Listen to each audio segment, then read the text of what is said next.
கர்த்தருடைய வசனங்களுக்கு நேராக நம்முடைய கவனத்தை நாம் திருப்பிக் கொள்ளலாம். மார்க் எழுதின சுவிசேஷம்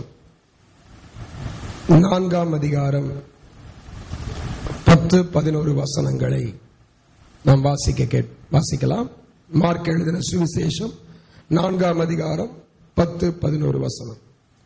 அவர் தனித்திருக்கிற போது 12 கூட அவரை சூழ்ந்திருந்தவர்கள் இந்த உவமையை குறித்து அவரிடத்தில் கேட்டார்கள். அதற்கு அவர், தேவனுடைய ராஜ்யத்தின் ரகசியத்தை அறியும்படி உங்களுக்கு அருளப்பட்டது, புறம்பே இருக்கிறவர்களுக்கோ இவைகள் எல்லாம் உவமைகளாக சொல்லப்படுகிறது. அன்பின் தெய்வமே, வாசிக்கப்பட்ட வசனங்களுக்காக ஸ்தோத்திரம் பண்ணுகிறேன்.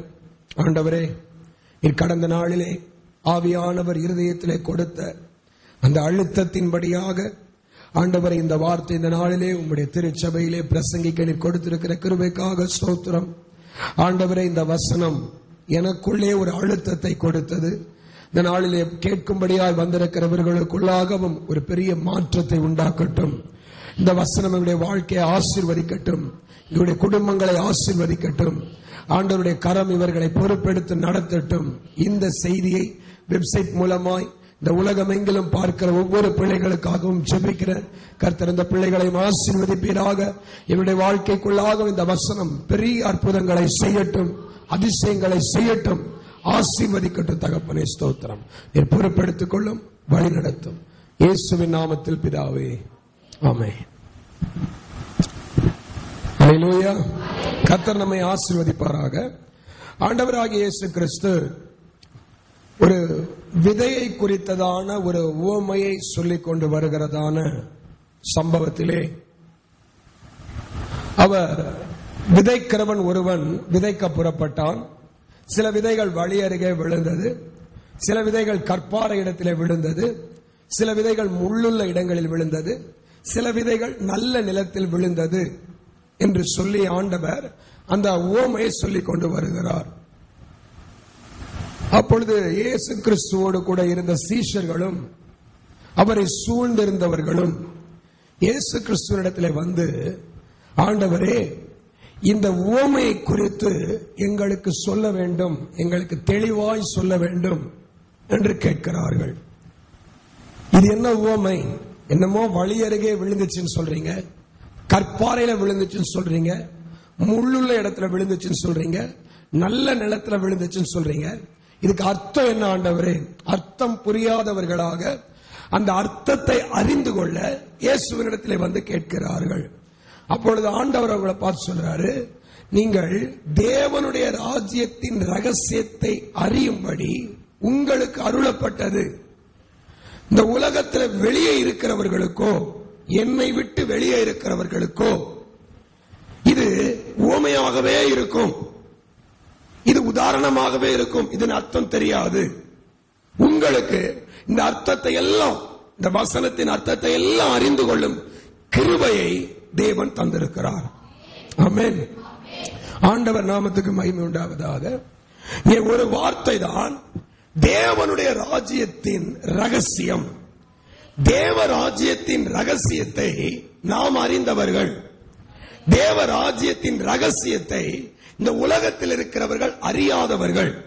கர்த்தருடைய பிள்ளைகளாக இருக்கிற நாம், ஆண்டவரை சுற்றி சுற்றி வருகிற நாம், ஆண்டவர் சமூகத்தில் அமர்ந்திருக்கிற நாம், தேவ ராஜ்யத்தின் ரகசியத்தை அறிந்த பிள்ளைகளாய் காணப்பட வேண்டும். ஆமென். இந்த தேவ ராஜ்யத்துக்கு என்று ஒரு ரகசியம் இருக்கிறது. தேவராஜ்ய ரகசியம். இந்த கிறிஸ்தவ வாழ்க்கைக்குள்ளே தேவன் நமக்கு சொல்லிக் கொடுக்கிற ஒவ்வொரு சத்தியங்களுக்குள்ளும் ஒரு ரகசியம் இருக்கிறது. புறம்பே இருக்கிறவனுக்கு இது தெரியாது, தேவனிடத்திலே வராதவனுக்கு இதை குறித்து புரியாது. தேவனிடமாய் வராதவன் நாம் செய்கிறதான ஒவ்வொரு செயலையும் அவன் கிண்டல் அடித்துக் கொண்டே இருப்பான், நம்மை கேலி பேசிக் கொண்டே இருப்பான். நம்ம ஜெபம் பண்ணா வெளியே இருக்கிறவன் சொல்லுவான், இவன் பைத்தியக்காரன் மாதிரி கத்திக்கிட்டு இருக்கிறான் அப்படின்னு சொல்லுவான். நம்ம வசனத்தை குறித்து பேசினா அவன் வசனத்தை குறித்து பேசுறத சொல்லுவான், இவனுக்கு புத்தியே இல்லைன்னு சொல்லுவான். நம்ம வெள்ளை சட்டை போட்டு போனா அதுக்கு ஒரு கமெண்ட் கொடுப்பான். நம்ம செய்யற ஒவ்வொரு விசுவாச செயல்களும் இந்த உலகத்தில் இருக்கிறவனுக்கு அது பைத்தியக்காரத்தனத்தை போல தோன்றும். அவன் ஒன்றும் அறியாதவன். பைபிள் சொல்லுது, புறம்பே இருக்கிறவர்களுக்கோ அவர்கள் ஒரு கருத்தையும் அறியாதவர்கள். ஆனா தேவனை சுற்றி அமர்ந்திருக்கிற நீயும் நானும் இந்த ரகசியத்தை, தேவ ராஜ்யத்தின் ரகசியத்தை அறியும்படி தேவன் நமக்கு கிருபை கொடுத்திருக்கிறார். ஆமென். தேவ ராஜ்ய ரகசியம், தேவ ராஜ்யத்தின் ரகசியம். அந்த தேவ ராஜ்யத்துக்கு ரகசியம் இருக்கிறது. நம்ம ஏன் ஜெபிக்கிறோம், அதுக்கு ஒரு அர்த்தம் இருக்கிறது. ஏன் உபவாசிக்கிறோம், அதுக்கு ஒரு அர்த்தம் இருக்கிறது. ஏன் வேத வசனங்களை கை கொண்டு நடக்கிறோம், அதுக்கு ஒரு அர்த்தம் இருக்கிறது. ஆமென். அல்லேலூயா. இந்த வார்த்தைகளை நான் சிந்தித்துக் கொண்டிருந்த பொழுது பரிசுத்த ஆவியானவர் இருதயத்துக்குள் அபரிமிதமாய் பேசினார். நாம் இன்றைக்கு மற்ற ஆசீர்வாதங்களை எல்லாம் நினைத்து வியக்கிறதை விட என் தேவ ராஜ்யத்தின் ரகசியத்தை நினைத்து நான் மிகவும் கர்த்தருடைய சமூகத்திலே கர்வப்படுகிறேன், பெருமைப்படுகிறேன், வைராக்கியப்படுகிறேன். அல்லேலூயா.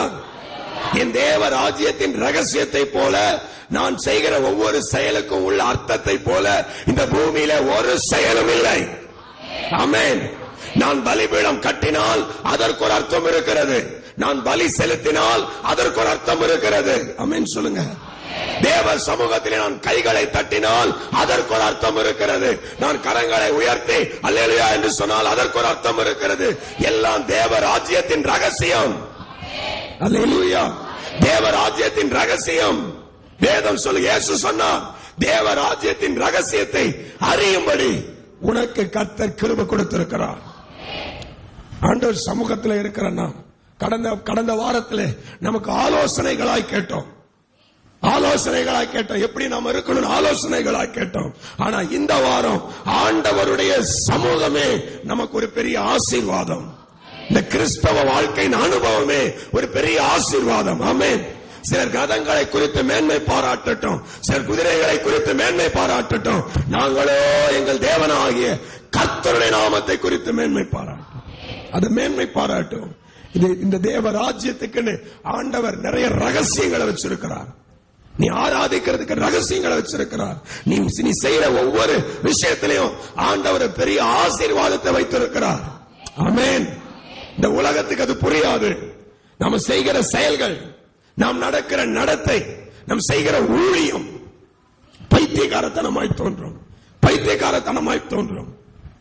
ஆனா ஆண்டவர் அதுக்கு பின்னாடி நமக்கு ஒரு பெரிய ஆசீர்வாதம் வச்சிருக்கார். அல்லேலூயா. ஆண்டவருடைய நாமத்துக்கு மகிமை உண்டாவதாக. நான் ஒரு நாள் இந்த 2500 ஜெப விண்ணப்பங்களை எல்லாம் சேகரிக்கிறதுக்கு முன்பாக அதை குறித்து ஜெபித்துக் கொண்டே இருந்த பொழுது திடீர்னு ரோட்ல போயிட்டே இருக்கும்போது ஒரு ஊழியக்காரர் பார்த்துட்டார். அந்த ஊழியக்காரர் சில விஷயங்களை பேசிக்கிட்டே இருக்கும் பொழுது இந்த வார்த்தை சொல்ல நேரிட்டது. சொன்ன மாதிரி இந்த மாதிரி ஒரு திட்டம் வச்சிருக்கிறேன், இந்த மாதிரி புறஜாதிகள் மத்தியில விண்ணப்பங்களை எல்லாம் சேகரித்து அவைகளுக்காக ஜெபிக்கணும்னு ஒரு திட்டம் வச்சிருக்கிறேன். உடனே அவர் சிரிச்சார்.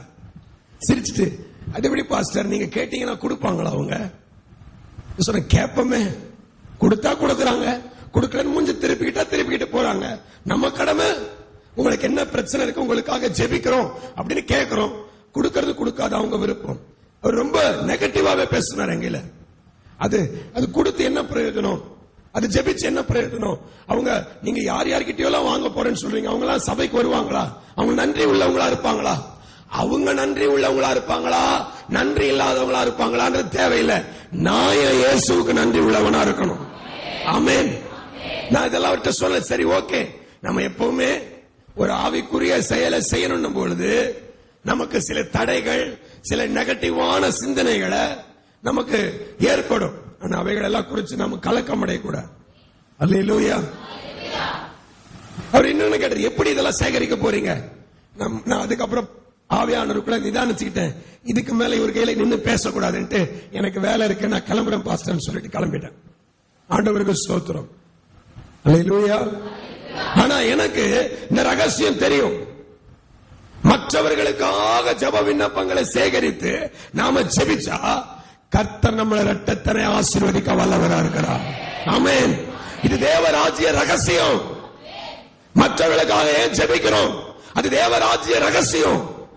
அதுல வசனம் சொல்லுது, யோபு தன் சிநேகிதர்களுக்காக, தன்னை அவதூறாய் பேசினவர்களுக்காக, தன்னை கடிந்து கொண்டவர்களுக்காக ஜெபித்தான், வேண்டுதல் செய்தான். கர்த்தர் யோபுவின் சிறையிருப்பை மாற்றினார். ஆமென், அல்லேலூயா. இந்த தேவராஜ்ய ரகசியம், இந்த தேவராஜ்ய ரகசியத்தை அறியும்படி உங்களுக்கு தேவன் கிருபை கொடுத்திருக்கிறார். ஆமென். எதுவுமே வீணானது அல்ல, எல்லாமே பிரயோஜனம் உள்ளது. அதுக்கெல்லாம் ஆண்டவர் ஒரு ரகசியத்தை வச்சிருக்கிறார். எல்லாம் தேவராஜ்ய ரகசியம். நீங்க செய்கிற செயல்களை குறித்து இன்றைக்கு நம்ம வாசிப்போம். முதலாவதாக ஆண்டவர் நாமத்துக்கு மகிமை உண்டாவதாக. கர்த்தரின் நாமம், இயேசு எனும் நாமம், இது நாம் பல வேளைகளிலே உபயோகப்படுத்துகிறோம்.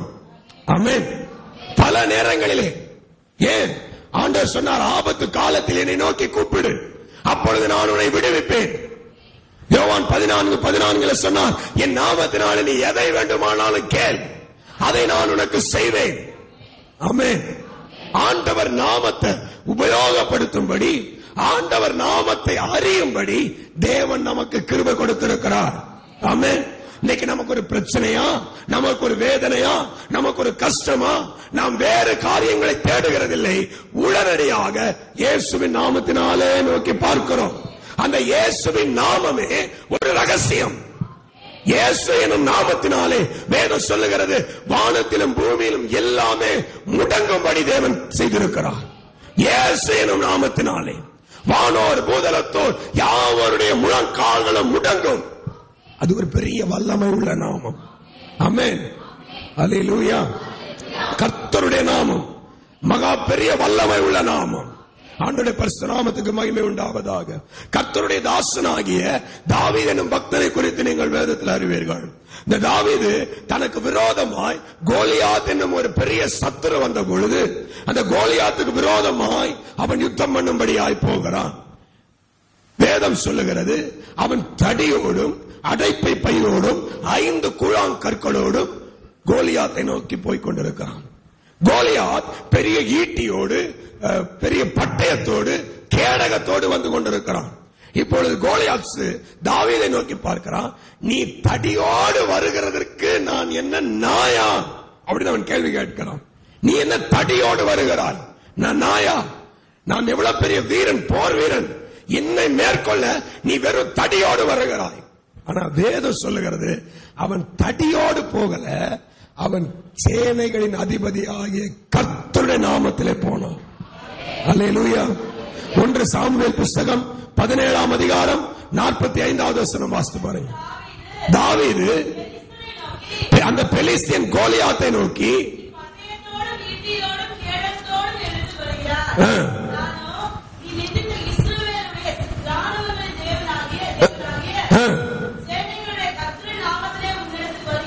அல்லேலூயா.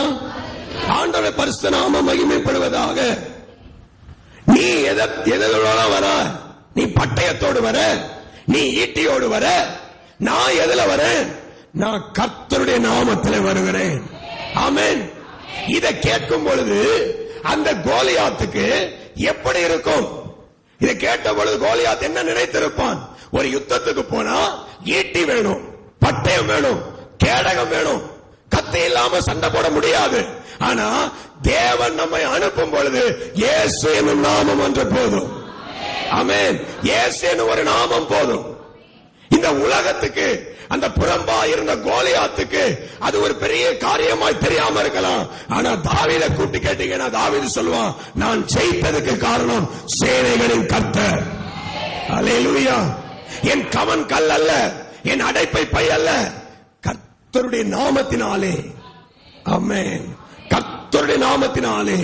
அவன் கேட்டா சொல்லுவான், கர்த்தர் என்னும் நாமத்தினாலே தான் நான் இந்த கோலியாத்தை முறியடித்தேன். இன்னைக்கு நான் சொல்றேன், தேவராஜ்யத்தின் ரகசியம் என்ன? இயேசு என்னும் நாமத்தை உபயோகப்படுத்தினா என்ன நடக்கும்? சத்துருக்கள் சிதறடிக்கப்படுவார்கள். நீ சத்துருவை சிதறடிக்க, உனக்கு முன்பாக எழும்பி வருகிற பிரச்சனைகளை முறியடிக்க இயேசு என்னும் நாமம் போதும். இயேசு என்னும் வல்லமையுள்ள நாமம் போதும். ஆமென். நீ அதை மேற்கொள்ள ஒரு ஆதாரம் ஒன்று தேவையே இல்லை. உனக்கு பணம் தேவையில்லை, உனக்கு படிப்பு தேவையில்லை, உனக்கு பட்டம் தேவையில்லை. வேதம் சொல்லுது, கர்த்தருடைய நாமம் போதும். கர்த்தருடைய நாமம் போதும். ஆமென். இன்னொரு விதமா சொன்னா அந்த விஷயத்துல பழக்கம் கூட தேவையில்லை, கர்த்தருடைய நாமம் போதும். யுத்த பழக்கம் இல்லாதவன் தாவீது. யுத்த பழக்கம் இல்லாதவன், யுத்த பழக்கம் இல்லாதவனுக்கு தேவராஜ்ய ரகசியம் தெரியும். என்னன்னா கர்த்தருடைய நாமம் ஜெயத்தை கொடுக்கும். கர்த்தருடைய நாமம் ஜெயத்தை கொடுக்கும். அல்லேலூயா. கர்த்தருடைய நாமத்தினாலே, கர்த்தருடைய நாமத்தினாலே நீங்க விசுவாசிங்க, நீங்கள் ஜெயம் கொள்ள முடியும். கர்த்தர் உங்களை ஜெயம் கொள்ள வைப்பார். தேவராஜ்யத்தின் ரகசியம் இன்னைக்கு நீ அறிந்து கொள்.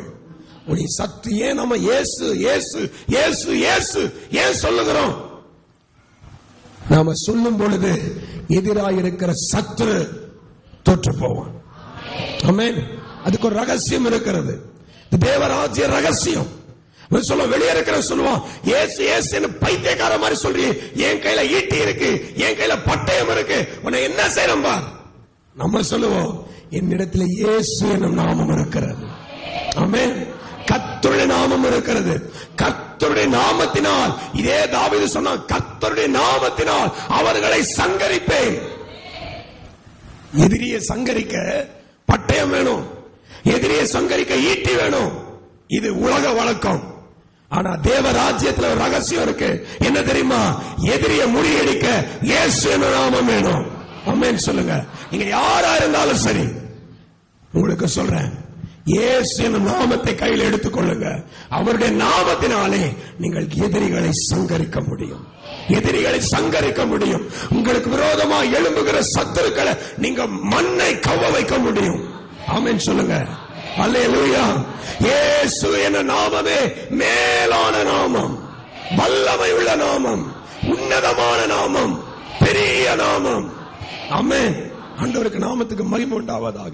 இந்த நாளிலும் கூட கர்த்தருடைய நாமத்தை வீணாய் வழங்குகிற எத்தனையோ பிள்ளைகள் இருக்கிறார்கள். வீணாய் வழங்க பைபிள் சொல்லுது, நீ கர்த்தருடைய நாமத்தை வீணிலே வழங்காதிருப்பாயாக. கொட்டாவி விடுறதுக்கு இயேசுவே நாமம், தும்முறதுக்கு இயேசு நாமம். சொல்லக்கூடாதுங்க, வீணாலாம் சொல்லக்கூடாது. உனக்கு கொட்டாவி வருது, அம்மா சொல்லு, அப்பா சொல்லு. தும்முனி அம்மா சொல்லு, அப்பா சொல்லு. சும்மா அதுக்கெல்லாம் இயேசு நாமம். உங்களுக்கு சொல்லட்டுமா, நீ இயேசுன்ற நாமத்தை வீணா சொன்னா உன்னை கர்த்தர் தண்டிப்பார். பனிஷ்மெண்ட் உண்டு உனக்கு. யாத்திராகம புஸ்தகம் 20ஆம் அதிகாரம் 7வது வசனத்தை எடுத்து வாசித்து பாருங்க. யாத்திராகம 20:7. உன் தேவனாகிய கர்த்தருடைய நாமத்தை வீணிலே வழங்காதிருப்பாயாக. கர்த்தர் தன்னுடைய நாமத்தை வீணிலே வழங்குகிறவனை என்ன செய்ய விட மாட்டாரு? தண்டியாமல் விடமாட்டார். அவன் யாரா இருந்தாலும் சரி, சும்மா இயேசு இயேசப்பா சொல்லக்கூடாது. இயேசுன்னு சொல்லணும்னா அதுக்கு ஒரு அர்த்தம் இருக்கணும். அதை சரியா உபயோகப்படுத்த வேண்டிய நேரத்தில் தான் உபயோகப்படுத்தணும். பைபிள் சொல்ற கர்த்தருடைய நாமத்தை வீணிலே வழங்காதிருப்பாயா. மிஸ்யூஸ் பண்ணக்கூடாது. சும்மா தேவையில்லாத விஷயத்துக்கெல்லாம் ஏசப்பா ஏசப்பா அப்படின்ற கூடாது. அது இயேசு அப்படின்ற நாமம் ரொம்ப மேலான நாமம், அது புனிதமான நாமம், அது வல்லமை உள்ள நாமம். ஆமென். அது மகா மேன்மையான நாமம். ஆண்டவர் நாமத்துக்கு மகிமை உண்டாவதாக. இதுவரைக்கும் சும்மா சும்மா நீங்க சும்மா அடிப்பட்டதுக்கு அதுக்கு இதுக்கெல்லாம் நீங்க அது கவனிங்க. ஆண்டவரே உம்முடைய நாமத்தை வீணிலே வழங்கினா நீர் என்னை தண்டிப்பீர். ஆண்டவர் தண்டிப்பார். அப்படி வீணாய் வழங்குகிறவனை அவர் தண்டியாமல் விடார் அப்படின்னு பைபிள் சொல்லுது. அப்போ நம்ம கவனமா இருக்கணும். ஆண்டவருடைய நாமத்தை உபயோகப்படுத்துறதுல ரொம்ப ரொம்ப கவனமா இருக்கணும். அல்லேலூயா. ரொம்ப கவனமா இருக்கணும். கர்த்தருடைய நாமத்தினாலே ஆண்டவர் நமக்கு ஜெயத்தை கொடுக்கிற வல்லமையான தேவனா இருக்கு. ஆமென். இது தேவராஜ்யத்தின் ரகசியம். தேவராஜ்யத்தின் ரகசியம். இந்த ரகசியத்தை நாம சரியா எதுக்கு உபயோகப்படுத்தணும் பாருங்க. ஒவ்வொரு நாட்டுக்கும் ஒரு ரகசியம் இருக்கிறது. ஆமென். இந்தியாவினுடைய அந்த என்ன சொல்றது, இந்த ராணுவத்துக்குன்னு ஒரு ரகசியம் இருக்கிறது.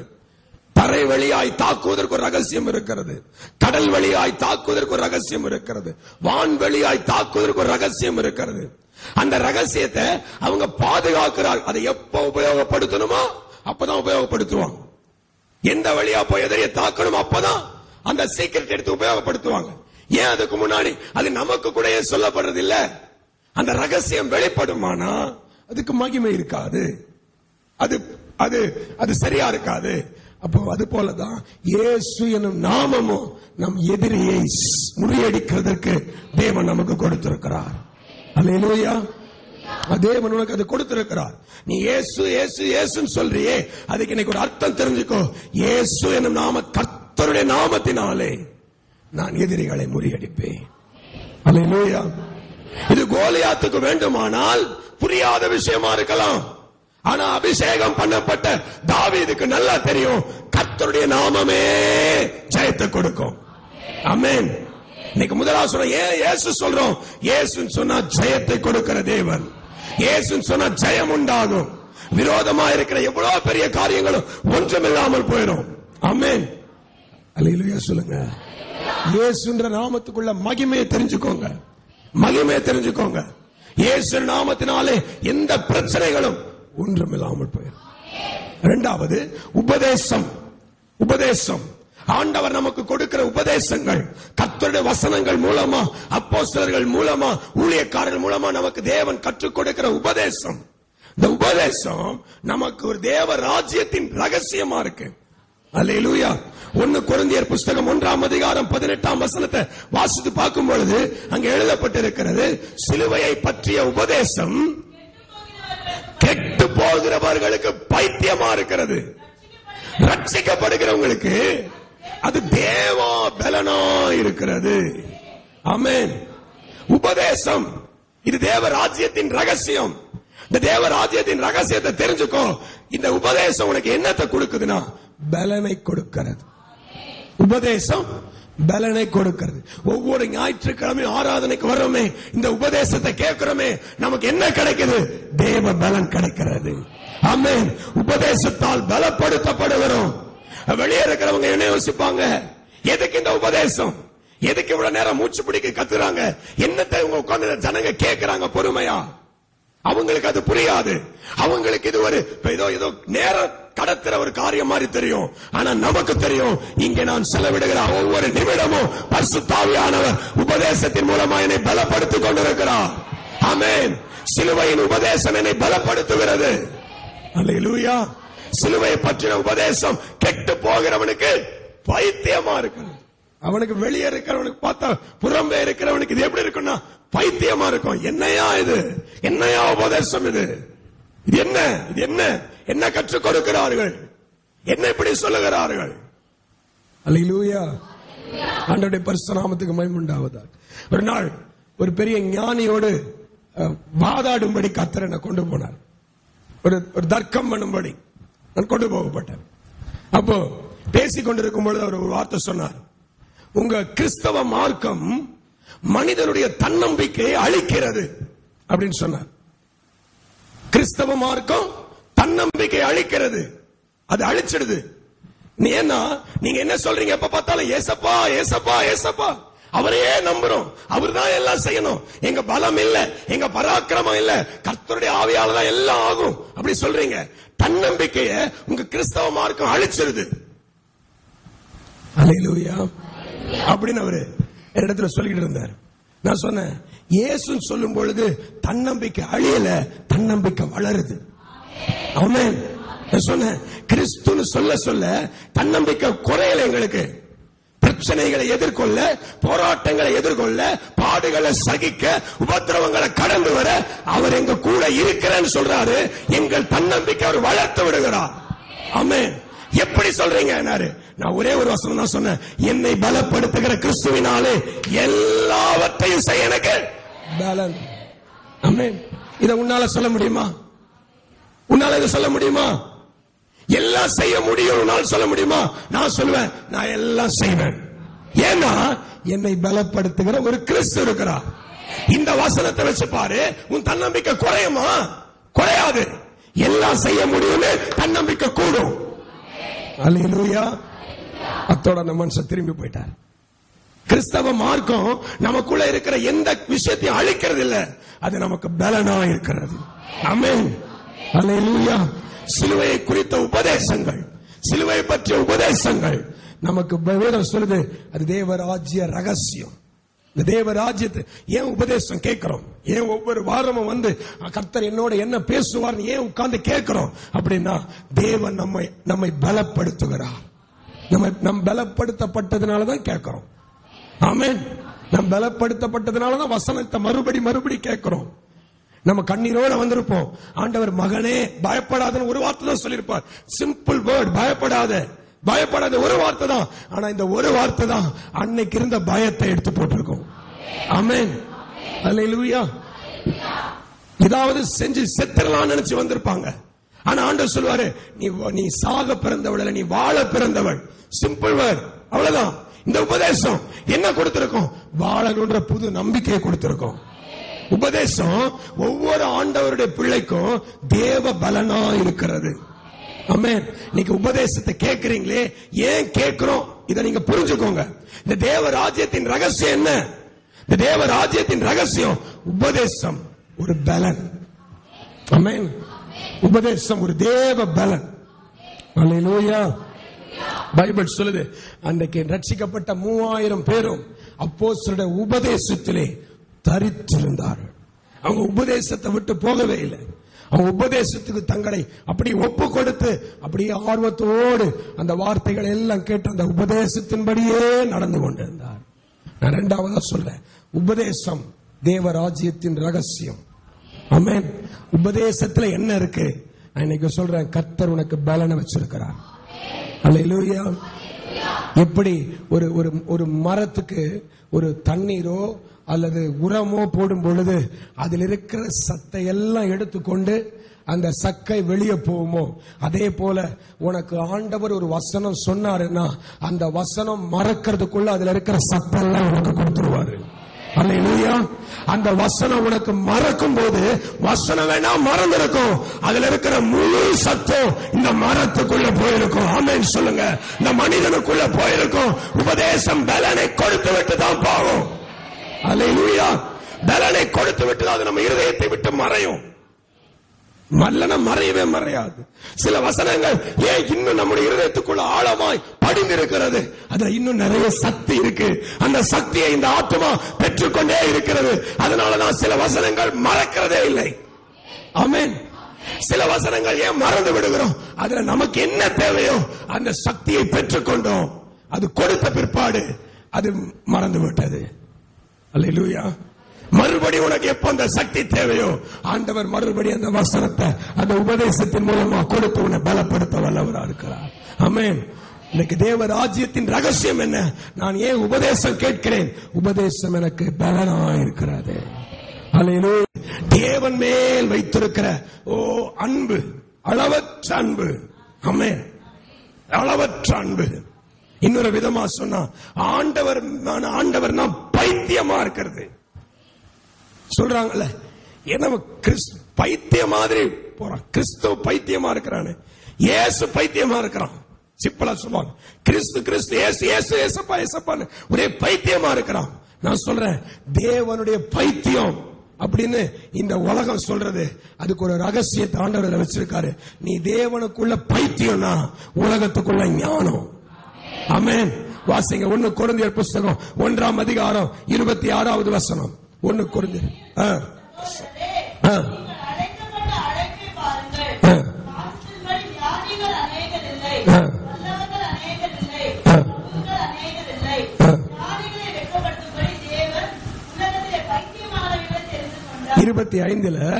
தேவனுடைய பைத்தியம் எனப்படுவது ஒரு ஆளில்ல சொல்லுங்க. உன்னை யாராவது கிறிஸ்துவுக்குள்ள பைத்தியம் சொன்னா நீங்க சொல்லுங்க, நீங்க விசுவாசிங்க, நீங்க தான் பெரிய ஞானம் உள்ள பிள்ளைகள். ஆமென்.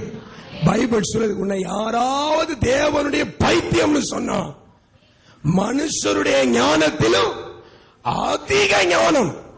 அப்ப இந்த உலகத்துல ஏசப்பான்னு வச்சிருக்கிற நம்ம அன்பு பைத்தியமா தெரியுது.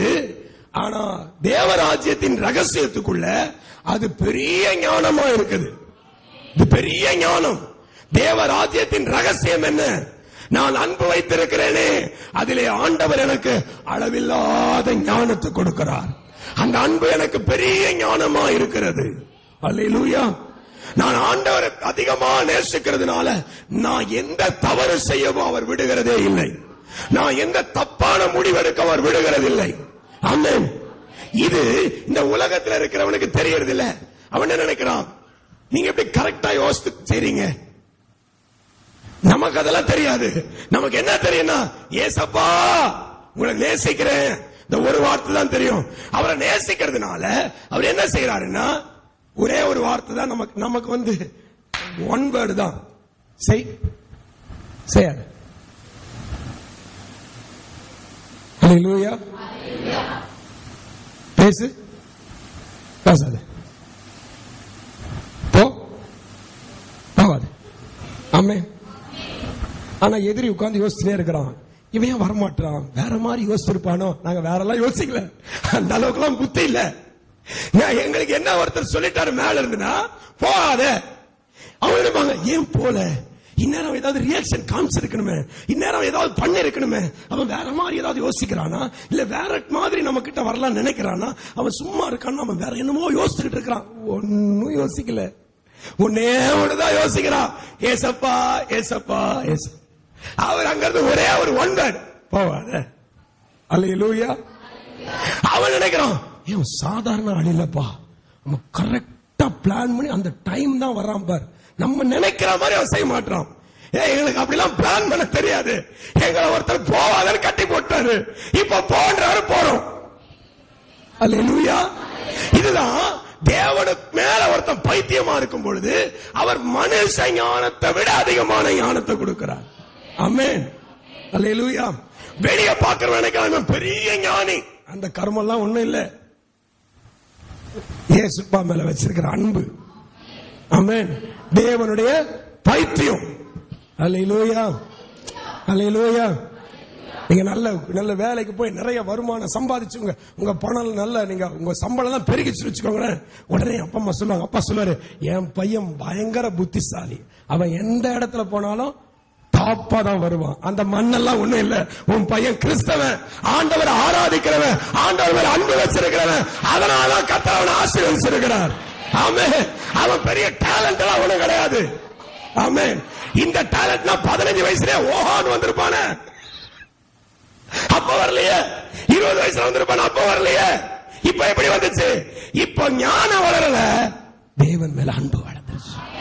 தேவன் மேல பைத்தியமாயிட்டான். இப்போ தேவனுடைய பைத்தியமா இருக்கிறதுனால மனுஷ ஞானம் சாதிக்காதத தேவன் மேல இருக்கிற பைத்தியம் சாதிக்கிறது. ஆமென் சொல்லுங்க. தேவ ராஜ்யத்தின் ரகசியம். ஆமென். ஏன் இன்னும் அதிகமா ஆண்டவரை நேசிங்க, ஆண்டவரை நேசிங்க சொல்றோம். நீங்க நேசித்து பாருங்க, உங்களை கர்த்தர் பெரிய ஞானியாய் மாற்றி விடுவார். ஆமென். அப்ப அன்பு, தேவன் மீது வைத்திருக்கிற அன்பு, அந்த அன்பு உனக்கு ரகசியம் என்ன கொடுக்கிறது? உனக்கு பெரிய ஞானத்தை கொடுக்கிறது. வேதம் சொல்லுது, மனுஷருடைய ஞானத்திலேயும் தேவன் அதிக ஞானமாய் நமக்கு இருக்கிறார். ஆமென். தேவனுடைய பைத்தியம் என்னப்படுவது அப்படின்னா, அந்த அன்பு மனுஷ ஞானத்திலும் அதிக ஞானமா இருக்கிறார். ஆமென். பைபிளே சொல்லுது, எதுக்கு ஆண்டவர் இந்த பைத்தியத்தை தெரிந்து கொண்டார்? வேதம் சொல்லுது, ஞானிகளை வெட்கப்படுத்தும்படி. ஆமென். ஞானிகளை வெட்கப்படுத்தும்படி தேவன் உன்னை என்ன தெரிஞ்சுக்கிட்டார். ஆமென் சொல்லுங்க. தேவன் நம்ம மூலமா தான் ஞானிகளை வெட்கப்படுத்த போகிறார். அல்லேலூயா. ஞானிகளை ஆண்டவர் வெட்கப்படுத்த போகிறார். அவன் செய்யாததை நீயும் நானும் செய்வோம். ஆமென். அவன் சாதிக்காததை நீயும் நானும் சாதிப்போம்.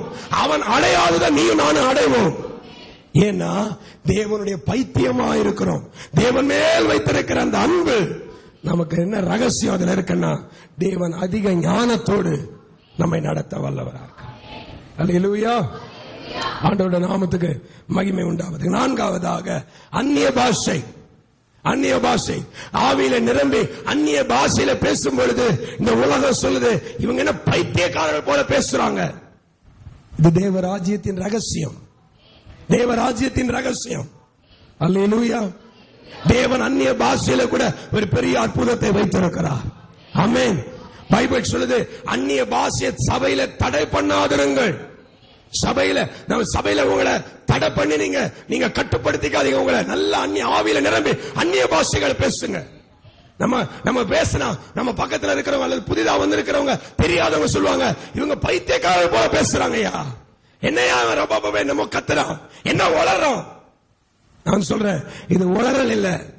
பைபிள் சொல்லுது அந்நிய பாஷை தேவ ராஜ்யத்தின் ரகசியம். நான் உணர்ந்தேன், இதெல்லாம் ஆவியில உணர்ந்த. ஆண்டவரே, அந்நிய பாஷை உடைய ராஜ்யத்தின் ரகசியமா இருக்கிறது. அல்லேலூயா, அல்லேலூயா, அல்லேலூயா. பெந்தகோஸ்தே நாள் வந்த பொழுது எல்லா அப்போஸ்தலர்களும் ஒருமனப்பட்டு ஓர் இடத்திற்கு வந்த பொழுது பரிசுத்த ஆவியானவர் அவர்கள் மேல் பொழிந்தருளப்பட்டார். வேதம் சொல்லுகிறது, பல பல தேசங்களிலே இருந்து வந்த ஜனங்கள் ஆவியானவர் அவர்கள் மேல் இறங்கி அவர்கள் அந்நிய பாஷையில பேசுகிறதை கண்டு ஆச்சரியப்பட்டார்கள், பிரமித்தார்கள். அல்லேலூயா.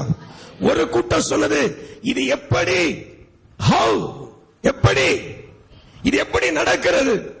இன்னொரு கூட்டம் சொல்லுது, இவர்கள் மதுபானத்தினாலே வெறி பிடித்தவர்கள், குடிச்சிட்டு என்னமோ வளர்றாங்க அப்படின்னு சொல்லுச்சு. அந்த இடத்துல பெண்கள் இருந்தாங்க, ஆண்கள் இருந்தாங்க. சொன்னாங்க, குடிச்சிட்டு வளர்றாங்க, மதுபான வெறி நிறைந்தவர்களாக காணப்படுறாங்க. அல்லேலூயா. அந்நிய பாஷையில அவங்க நிரப்பப்பட்டார்கள். பரிசுத்த ஆவியானவர் அந்த அந்நிய பாஷையில என்ன செஞ்சார் அப்படின்னா, பேதுருவுக்கு ஒரு பக்தியை கொடுத்து எழும்பி பேசும்படி செய்தார். அவன் எழும்பி பேசினான். யாரெல்லாம் இவங்க குடிச்சிட்டு பேசுறாங்கன்னு சொன்னாங்களோ அன்னைக்கே 3000 பேர் ஞானஸ்நானம் எடுத்தாங்க. கைத்தட்டி ஆண்டவரை மகிமைப்படுத்த மாட்டீங்களா? 3000 பேர். அன்னைக்கு அந்நிய பாஷை இறங்கலன்னா ரட்சிப்பே வந்திருக்காது. அப்ப அந்நிய பாஷை அங்க ஒரு பெரிய மாற்றத்தை கொண்டு வந்துச்சு. ஆமென். அதுதான் பவுல் அப்போஸ்தலன் சொல்றார், 1 கொரிந்தியர் புத்தகம் 14ஆம் அதிகாரம் 4வது வசனத்துல, அந்நிய பாஷையில பேசுகிறவன் தனக்கே பக்தி விருத்தி உண்டாகும்படி பேசுகிறான். அப்ப அந்நிய பாஷையில பேசுறோமே, அந்த தேவ ராஜ்யத்தின் ரகசியம் என்ன? எனக்கு பக்தி கூடுதியா? நான் அந்நிய பாஷையில பேச பேச பக்தி கூடுது. பேசாம ஒருத்தன் பக்கத்துல வேடிக்கை பார்த்துக்கிட்டு இருக்கான்னா அவன் என்னையே கடைசி வரைக்கும் வேடிக்கை பார்த்துக்கிட்டே போயிடுவான். பேசுறவன் பரலோகத்துக்கு போயிடுவான். அல்லேலூயா. வேடிக்கை பார்த்தவன், குறை சொன்னவன் போக முடியாது. பைபிள் சொல்லுது, அந்நிய பாஷையில பேசுகிறவனுக்கு அந்த அந்நிய பாஷை என்ன ரகசியம் இருக்கிறது? அதுல பக்தி விருத்தி அடைகிறது. பக்தி பெருகுது. அந்நிய பாஷை பேசும்போது பக்தி பெருகுது. ஏன் நீங்க அந்நிய பாஷை பேசணும்? நீங்க ஏன் பேசுறீங்க? நீங்க புரிஞ்சுக்கோங்க. ஏன் சபையில அந்நிய பாஷையில பேசுறீங்க? உங்க தனிப்பட்ட ஜெபத்தில் ஆவியில நிரம்பிய அந்நிய பாஷை பேசுறீங்க. உங்க பக்தி விருத்தி பெருகும், பக்தி விருத்தி ஆகும். பைபிள் அவனுக்கே பேசும்போது எனக்கு பக்தி விருத்தி உண்டாகிறது. ஆமென். அது வரைக்கும் இந்த பேதுரு யாரை பார்த்து பயந்தானோ, யாரை பார்த்து அவன் ரொம்ப பயப்பட்டானோ, யாரு முன்னாடி அவன் பேசுறதுக்கு அச்சப்பட்டானோ, அவனுக்கு அவன் யாரெல்லாம் பார்த்து ஓடி ஒளிஞ்சானோ, இப்போ அந்நிய பாஷை பேசுறதுனால அவனுக்கு பக்தி கூடிருச்சு. அந்த ஜனங்க முன்னாடியே தைரியமா எழும்பி நின்று பேசுறான். ஆமென். நான் விசுவாசிக்கிறேன், உன் பக்தி பெருகணும்னா அந்நிய பாஷை பேசு. நல்லா உனக்கு பக்தி பெருகணுமா? ஆமென். பக்தி பெருகணுமா? நல்ல அந்நிய பாஷை பேசு. ஆவிய நிரம்பி நல்ல அந்நிய பாஷை பேசு. கிண்டல் பண்றவன் கேலி பண்றவனை பத்தி நமக்கு கவலை இல்லை. அல்லேலூயா. கேலி பண்றவன் கேலி பண்ணிக்கிட்டே கிடக்கட்டும், கிண்டல் பண்றவன் கிண்டல் பண்ணிக்கிட்டே கிடக்கட்டும். தேவ ராஜ்யத்தில் ஒரு ரகசியம் இருக்கிறது. ஆமென். இந்த ஆண்டவருடைய ராஜ்யத்தில் ஒரு ரகசியம் இருக்கிறது. இந்த ராஜ்யம் மனுஷனுடைய ராஜ்யம் அல்ல, இது என் தேவனாகிய கர்த்தராய் இருக்கிற இயேசு கிறிஸ்துவின் ராஜ்யம். அவருடைய ராஜ்யத்தின் பிள்ளை நான். ஆமென். அவருடைய வார்த்தையின்படி தான் நடப்பேன். ஆமென். நீங்க பிள்ளைங்க, உங்களுக்கு ரகசியம் தெரியணுன்றதுக்காக தான் இன்னைக்கு ஆவியானவர் பேசிக்கிட்டு இருக்கிறார். நீங்க ரகசியம் தெரியாம இருக்கிறீங்கன்னா உங்களுக்கு ரகசியம் தெரியணும். பிள்ளைங்களுக்கு ரகசியம் சொல்லுவார். ஆமென். அல்லேலூயா. தாவீது ராஜா தான் மரணம் அடையும் காலத்தில் சாலமோனை கூப்பிட்டு சொன்னார், இந்த தேசத்துல மொத்தம் 4 மோசமான கேட்டகரி இருக்கு அப்படின்னு சொல்லி எல்லா காரியங்களையும் விலக்கி கொடுத்தார். இவனை நம்பாத, அவனை நம்பாத, அவனை அடிச்சு சாவடிச்சிரு. ரகசியத்தை சொல்லிட்டு கண்ணு மூடிட்டார். அல்லேலூயா. அப்பா பிள்ளைக்கு சொல்லிக் கொடுப்பார். பிரச்சனைகளை குறித்து என்னென்ன செய்யணும் சொல்லிக் கொடுப்பார். ரகசியத்தை சொல்லிக் கொடுப்பார். இன்னைக்கு அதுதான் ஆண்டவர் நமக்கு தகப்பனா இருக்கிறபடினால நம்ம பேசுகிற அந்நிய பாஷைகளை குறித்து கர்த்தர் நமக்கு சொல்லிக் கொடுக்கிறார். அல்லேலூயா. அல்லேலூயா. வாயை மூடிக்கிட்டு இருக்கிறது ஆசீர்வாதமா, அந்நிய பாஷை பேசுறது ஆசீர்வாதமா? சொல்லுங்க. அந்நிய பாஷை பேசுறது ஆசீர்வாதம். ஆமென். அன்பு இல்லாத ஜடமா இருக்கிறது ஆசீர்வாதமா, தேவன் மேல பைத்தியமா இருக்கிறது ஆசீர்வாதமா? தேவன் மேல் பைத்தியமா இருக்கிறது ஆசீர்வாதம். ஆமென். கல்லுக்கும் மண்ணுக்கும் மரத்துக்கும் ஆராதனை செய்கிறது ஆசீர்வாதமா, தேவனாகிய கர்த்தருடைய நாமத்தை அறிந்திருக்கிறது ஆசீர்வாதமா? தேவனை அறிந்திருக்கிறது ஆசீர்வாதம். அல்லேலூயா. வீட்டுல படுத்து தூங்கிட்டு இருக்கிறது ஆசீர்வாதமா, சபைக்கு வந்து உபதேசம் கேட்கறது ஆசீர்வாதமா? உபதேசத்தை கேட்கறது ஆசீர்வாதம். அல்லேலூயா. அடுத்ததா உபவாசம், ஃபாஸ்டிங். ஆமென். இந்த உலகம் சொல்லும், எப்பா விரதங்கிறதெல்லாம் வச்சு உடம்பு கெடுத்துக்காத. ஆனா தேவ ராஜ்யம் சொல்லும், நீ விரதம் வச்சனா நல்லா இருப்ப, இல்லன்னா நாசமா போயிருவ. விரதம் உபவாசம் வச்சுப்பார், அது தேவ ராஜ்யத்தின் ரகசியம். ஆமென். ஏன் உபவாசிக்கிறோம் எங்களுக்கு தெரியாதா? நல்ல 3 வேளைக்கு 30 வேளை சாப்பிட இல்ல, எங்களுக்கு அது இல்லையா? எல்லாமே கர்த்தர் கொடுத்திருக்கிறார். ஆனா ஏன் உபவாசிக்கிறோம்? அது தேவ ராஜ்ய ரகசியம். ஆமென்.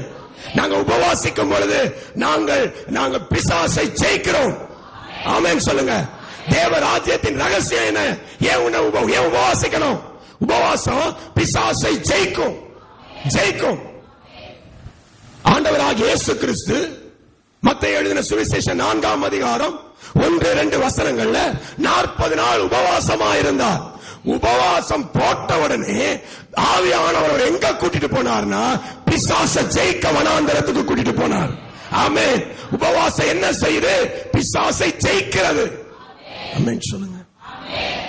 உபவாசிக்கணுங்க. சபையார் வாரத்துக்கு 1 நாளாவது உபவாசிக்கணும். அல்லேலூயா.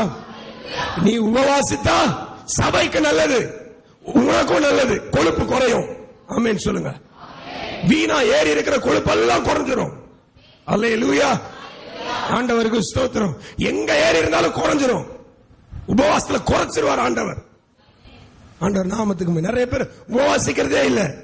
நான் இன்னைக்கு சொல்றேன், வாரத்துக்கு 1 நாள் உபவாசித்தே ஆகணும். உபவாசிக்கணும். இல்லன்னா உன் பிசாசனை ஜெயிக்க, உன்கிட்ட உன்னை துன்பப்படுத்துற பிசாசு உன்னால் ஜெயிக்க முடியாது. எத்தனை பேருக்கு பிசாசு ஜெயிக்கணும்?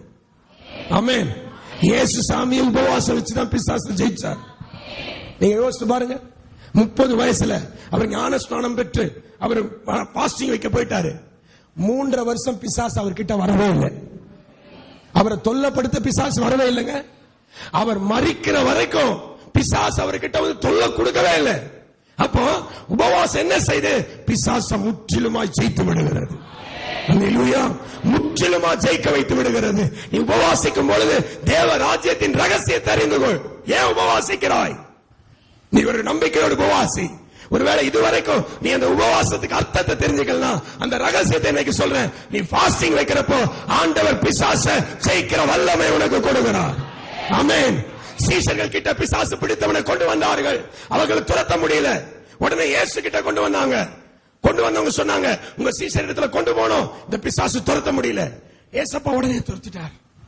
ஃபாஸ்டிங் வச்சவர் உடனே துரத்திட்டார். ஃபாஸ்டிங் வைக்க முடியாதவங்க கிட்ட துரத்த முடியல.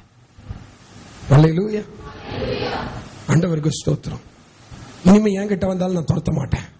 நான் சொல்ல, நீ உபவாசம் வச்சு நீயே துரத்திக்கோ. அல்லேலூயா. ஏன்னா இந்த வசனத்தை கேட்டாதான் சீசர்கள் துரத்தல, ஃபாஸ்டிங் வச்சவர் துரத்திட்டாரு. ஃபாஸ்டிங் வைக்காத ஒரு துரத்த முடியல. ஃபாஸ்டிங் தான் நம்ம பாஸ்டர் அடிக்கடி வைக்கிறாரு அப்படின்னு என்கிட்ட வரக்கூடாது.